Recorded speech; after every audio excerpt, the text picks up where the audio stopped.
Guys, I wish you could see how janky this setup was. I have my microphone plugged in through a USB, which is not usually how it is. Usually it's battery powered, but it's dead and I want to record right now. And then I have my B cam on a janky tripod, but we're making it work because I can't record after the sun goes down. Anyways, today we are talking about how you can be more efficient with your speed ramping. Speed ramping is something that a lot of people use in their videos, and it's an easy way to spice up your videos. But there's a bad way to do it and there's a good way to do it. So often I see the bad way, so we're gonna go over that. Let's jump into Premiere right now. So first things first, let's dive in and import our clip. I have this clip right here. It's from a recent real estate shoot that I did, and you can see it is a long speed ramp going from the hallway through to the sink and then into the living room. This is a simple shot, but this is a thing that a lot of people do with real estate. I get a long shot so I can show multiple points of the home. In this case, I'm entering the home and show the route that one might take whenever they're walking in. So let's make a sequence. I have a preset here, 4K 24 frames. We'll name it tutorial. So we have our sequence down here. We have our project panel up here, ready to go. We'll import the in and out of the clip. So you see there's a little hiccup. We'll go I to start the clip, fast forward through, and we'll want it to end about here before this weird little part there. So we'll import just the video, keep existing settings, and here we are. Play that through, and we're ready to go. So first things first, we'll go over what you shouldn't do, what a lot of people do when they're starting out. Everyone knows that you can go in, right click, scroll down, speed duration, and then do 50%, and that's an easy way to slow down a clip. But that's not what we're doing today. That is the bad way to do it. So somebody who doesn't know what they're doing, they might cut it here. They might say, I want to start here, speed through here. They might just cut there, and then they want to slow back down here. They might do something like go to speed duration, type in 200% there, click there, delete the gap, and then have this jittery speed ramp where it goes, speeds up abruptly, and then goes into the kitchen. That's not what we're doing. Let's go back, Command Z, Command Z, Command Z, Command Z. That's what you should do if you ever do that. Trust me, it'll add the production value so much, and it's simple.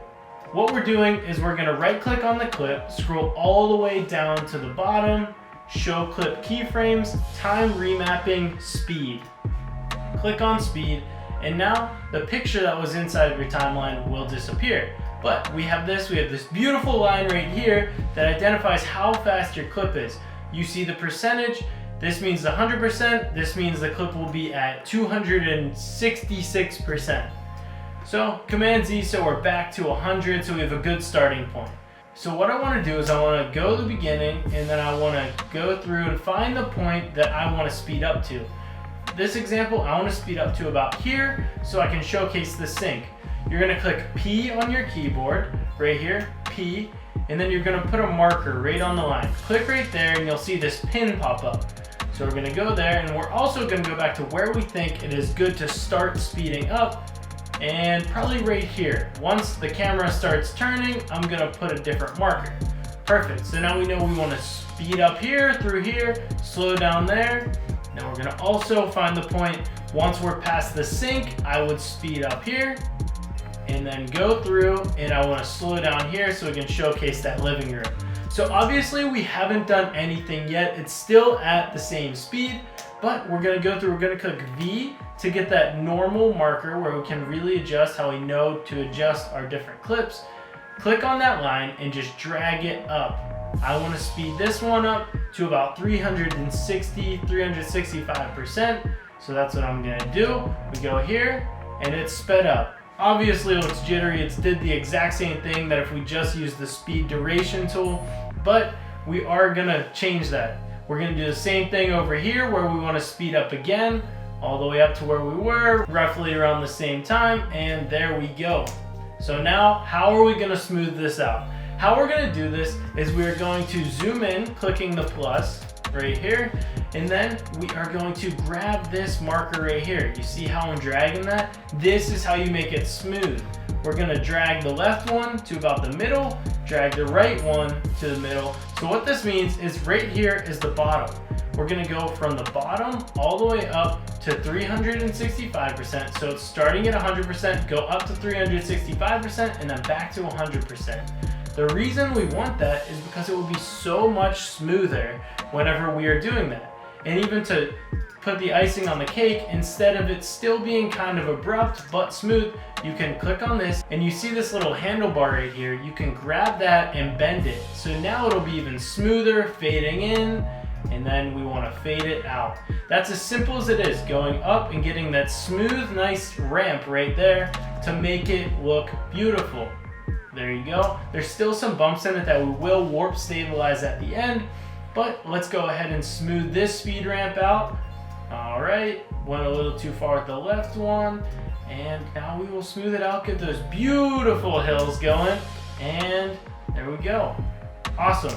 So now the next step, just to make it smoother, right click, and since you can't add warp stabilizer to a clip that you've already adjusted the speed, we're just gonna right click, nest. Once it's nested, click OK. It'll pop up green. You won't see those speed ramps anymore. If you get worried, don't be nervous. You just double click on that clip and you'll be right back in. You can adjust the speed ramps all you want, but now we will be able to put a warp stabilizer on this clip. Let's go to effects, look up warp stabilizer, drag that down there. I like to go to 5% as a max on the warp stabilizer. That's just personal preference. If I go above that, I end up nesting again and putting another warp stabilizer on it.